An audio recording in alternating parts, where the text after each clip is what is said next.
कहते हैं इंसान जितना काम करने से नहीं थकता है उतना वो अपने घर में फैले अशांतियों से परेशान हो जाता है। जी हाँ फ्रेंड्स, हेलो फ्रेंड्स, हर हर महादेव। कैसे हैं आप लोग? आई होप आप लोग बहुत अच्छे होंगे और मैं भी बहुत अच्छी हूँ। तो फ्रेंड्स, आज का हमारा वीडियो है घर में फैले झगड़े झंझट से कैसे छुटकारा पाएं, किस तरह से अपने घर में हम शांति व्यवस्था बनाए रखें। क्योंकि आजकल हर घर का ऐसा हो गया है कि कुछ ना कुछ लेकर परेशानियां चलती है और घर में अशांति का माहौल बने रहता है। तो ऐसी क्या गलती होती है हम लोगों से जिसके कारण हमारे घर में परेशानियां होती है?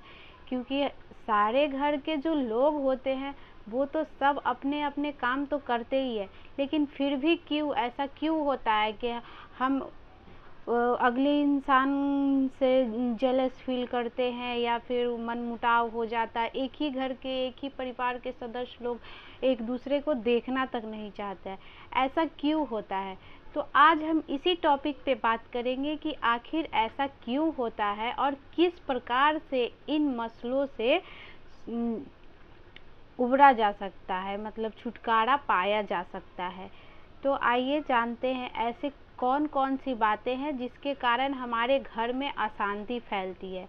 तो फ्रेंड्स, अपने घर में शांति व्यवस्था कायम रखने के लिए हमें 6 नियमों का पालन करना ही होगा। अगर हम इन 6 नियमों का पालन करते हैं तो हम अपने घर में झगड़े झंझट अशांति से छुटकारा पा सकते हैं और हमेशा अपने फैमिली के साथ खुशी खुशी रह सकते हैं। लेकिन उसके लिए हमें इन 6 नियमों का पालन करना चाहिए, चाहे वो घर के पुरुष हो या घर की महिला हो। इन नियमों का पालन अगर आप करते हैं तो आपके घर में चाहे कितने भी सदस्य हो, आप बिल्कुल सुखी पूर्वक रहेंगे। बस शर्त ये है कि यह जो नियम है सबको फॉलो करना होता है। तो पहला नियम ये है कि अपना अपना ही होता है। आजकल का क्या होता है कि हमें अपने पर ही विश्वास नहीं होता है और गैरों पे विश्वास होता है। तो यहाँ पे हम पहली गलती क्या करते हैं कि हम अपने लोगों से बातें छुपाते हैं और पास पड़ोस दोस्त सबको जाके अपने घर की जो बातें होती है बता देते हैं। और क्या होता है कि जो पास पड़ोसी होते हैं उन्हें अपने घर छोड़ के आपके घर में ज़्यादा इंटरेस्ट होता है। और फिर जब आप अपने घर का मसला दूसरों को बताते हैं तो दूसरा लोग इंटरेस्ट लेकर आपके घर के मसलों में इंटरफेयर करते हैं, जिससे कि आपके घर में अशांति फैलना और ज़्यादा प्रारंभ हो जाता है। तो आप बिल्कुल भी ऐसा ना करें। अपने घर का मसला किसी भी, चाहे आपका दोस्त हो या फिर पास पड़ोसी हो, कभी भी ना करें। अपने घर का मसला अपनों में ही सुलझा ले। नंबर 2, अपनों में मतभेद। नंबर 2, जब आपस में मतभेद हो जाता है तो उन बातों को अपने मन में नहीं रखें। जब आपस में आप एक दूसरे से, मतलब किसी बात को, रीजन को लेकर आपसे एक दूसरे को मतभेद हो रहा है, तो मन में रखने के बजाय उसी वक्त वहाँ पे बोल दे, या फिर अगर उस वक्त गुस्से में है तो कुछ देर के बाद आप दोनों बैठकर बातें कर लें और उस मसले को वहीं पे सुलझा दें। किसी भी मतभेद को अपने दिल में नहीं रखिए, क्योंकि दिल में अगर रखिएगा तो वो आपको दीमक की तरह खाता जाएगा और उस इंसान के खिलाफ आपको इतनी कड़वाहटें पैदा हो जाएंगी कि आप उस इंसान को देखना नहीं चाहिएगा। तो आप कोशिश यही कीजिए कि अगर मतभेद आपके फैमिली वालों से हो जाती है तो आप दोनों एक दूसरे से बात कीजिए और उस मतभेद को ख़त्म कीजिए। तीसरी बात, सास और बहू के मतभेद। जी हाँ, आजकल हर घर की यही कहानी होती है कि सबसे ज़्यादा अगर घर में झगड़े झंझट मतभेद होते हैं तो वो होते हैं सास बहू के। ऐसा क्यों होता है? ऐसा इसलिए होता है कि बहू सास को अपनी माँ नहीं समझती और सास अपनी बहू को बेटी नहीं समझती। ऐसा इसलिए होता है और ये बहुत बड़ा झगड़े का कारण बन चुका है हमारे समाज में, सास बहू के मत। आप जिस तरह अपनी बेटी को हर चीज़ में सहयोग करते हैं, उसी तरह आप अपनी बहू को भी सहयोग कीजिए, तो वो भी आपको अपनी माँ की तरह समझेगी। और बहुओं से अनुरोध है कि आप भी अपनी सास को सास नहीं बल्कि माँ समझिए। छोटी मोटी बातों पे अगर आपकी सास आपको डांट रही है तो उन बातों को समझने की कोशिश कीजिए और उन पे ज़्यादा रिएक्ट नहीं कीजिए। समझिए कि बड़े बोल दिए तो उनको भूल जाए। और सास को चाहिए कि जिस तरह से आप अपनी बेटी को स्वतंत्र देते हैं, फ्रीडम देते हैं, उसी तरह थोड़ी बहू को भी दे दीजिए। नज़रिया दोनों को, बहू और बेटी के लिए नज़रिया दोनों समान रखिए। अगर इस तरह से रखते हैं तो कभी भी सास और बहू में मतभेद नहीं होंगे। ये झगड़े का, सास बहू का मसला बहुत बड़ा झगड़ा होता है, जिसके कारण हमारे घर में अक्सर अशांति होती है।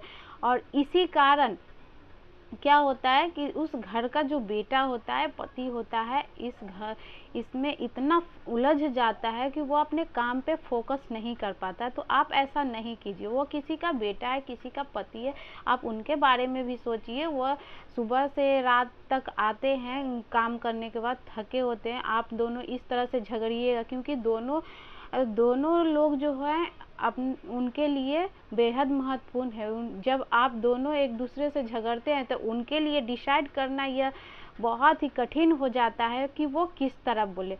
तो आप दोनों सास बहू बिल्कुल भी ऐसा नहीं कीजिए और मिलजुल के रहिए।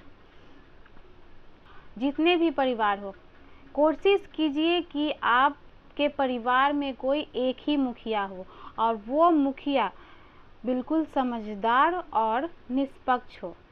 अपने परिवार में ऐसा मुखिया का चुनाव कीजिए जो बिल्कुल निष्पक्ष हो, भेदभाव ना करे और बहुत झंझट बिल्कुल भी नहीं होंगे। क्योंकि पहले के ज़माना में क्या था, पहले के ज़माने में इतना झगड़े झंझट नहीं होते थे। क्यों? क्योंकि वहाँ बहुत सारे सदस्य होते थे, लेकिन वहाँ पे मुखिया एक ही होता था। पहले मुखिया हमारे पापा दादा ये सभी हुआ करते थे। हम लोग 10 हैं तो चारों अपनी अपनी बातें बोलते हैं, अपना अपना करने को कोशिश करते। यही कारण होता है कि हमारे घर में इतने झगड़े झंझट होते हैं और शांति फैली रहती है। तो आप लोग ऐसी व्यवस्था अपने घर में, ऐसा नियम रूल्स बनाइए कि उस घर में एक ही मुखिया हो और उनका बात हर कोई फॉलो करे, उनकी बातों। आप घर के कोई एक ही सदस्य इस घर का मुखिया हो तो उस घर में कभी झगड़े, किसी दूसरे को कभी ना बताएं। अपने परिवार के चाहे जितनी भी छोटी से बड़ी बातें हो, किसी भी अपने परिवार को छोड़कर बाहर वाले लोगों को बिल्कुल नहीं बताएं। चाहे वो नाते, रिश्तेदार, सगे संबंधी, दोस्त, बाहर वाले, पास पड़ोसी, कोई भी हो, उन्हें अपनी ये बातें कभी नहीं बताएं, अपने तक रखें। क्योंकि अगर आप बताएंगे तो जब मौका आएगा तो वही लोग आप पे हंसेंगे, आपकी खिल्लियाँ उड़ाएंगे, आपके परिवार का मजाक उड़ाएंगे। तो आप बिल्कुल भी ऐसा नहीं करें। बहुत लोगों की आदत होती है कि घर में छोटी सी बात हुई और घर के बाहर जाके उसको फैला दिया। इससे क्या होता है, बाहर फैलाने से कोई आपका साथ नहीं देगा, बल्कि आपका मजाक। मिलजुल कर करे। जी हाँ, ये जो नंबर 6 है नियम, इसको तो आप बिल्कुल फॉलो कीजिए। घर में हम जितने भी सदस्य होते हैं, अक्सर झगड़े का कारण बनता है काम। क्योंकि एक इंसान के ऊपर इतना काम प्रेशर दे दिया जाता है कि वो इंसान इतना चिड़चिड़ा हो जाता है कि वो उसे करना नहीं चाहता और अपने आप को नौकर जैसा फील करने लगता है। तो वो झगड़े का एक बहुत महत्वपूर्ण कारण होता है। अक्सर घरों में क्या होता है कि मतलब शादी हुआ तो सास अपनी सारी जिम्मेवारियां छोड़ देती है कि अब बहू आ गई तो अब सारे जितने घर का काम है सब बहुएं करेंगी और बाकी के सारे सदस्य कुछ नहीं करेंगे। तो यही कारण होता है हमारे घर में झगड़े झंझट का। तो ऐसा आप बिल्कुल भी नहीं करें। आप जितने भी घर में जितने सदस्य हैं तो आप लोग मिलजुल कर आप सारे कामों को कीजिए। क्योंकि बहू भी इंसान है, वो भी किसी घर से आई है, वो भी आपकी बेटी। अगर आप उनसे नौकरों जैसा बिहेव कीजिएगा तो आप आप उनसे कितना इज्जत पाइएगा। तो ऐसा बिल्कुल भी नहीं कीजिए। घर में चाहे आप जितने भी सदस्य, थोड़ा कम कीजिए, लेकिन आप एक दूसरे के साथ मिलजुल कर सारे कामों में हाथ बटाइए ज़रूर। इससे क्या होगा, जब सारे सदस्य मिलजुल कर कामों को करते हैं तो हमारे घर में सुख शांति बनी रहती है, क्योंकि एक आदमी पे प्रेशर नहीं आएगा और वो उतना चिड़चिड़ा नहीं होगा, जिसके कारण हम घर में झगड़े नहीं होंगे। तो ये 6 नियमों को अगर आप पालन करते हैं तो आपके घर में शांति व्यवस्था बिल्कुल स्थापित रहेगी।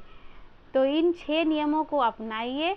और कैसी लगी हमारी यह घर में शांति फैलाने की ये 6 नियम, आई होप अच्छी लगी हो तो प्लीज़ अपने दोस्तों को भी शेयर कीजिए। एंड वीडियोस अच्छी लगी हो तो प्लीज़ एक लाइक एंड सब्सक्राइब ज़रूर कीजिए, और कमेंट में बताइए कि आपके घर में झगड़े होते हैं तो आप किनसे शेयर करते हैं। और तब तक मुझे दीजिए इजाज़त। Har Har Mahadev and take care, bye.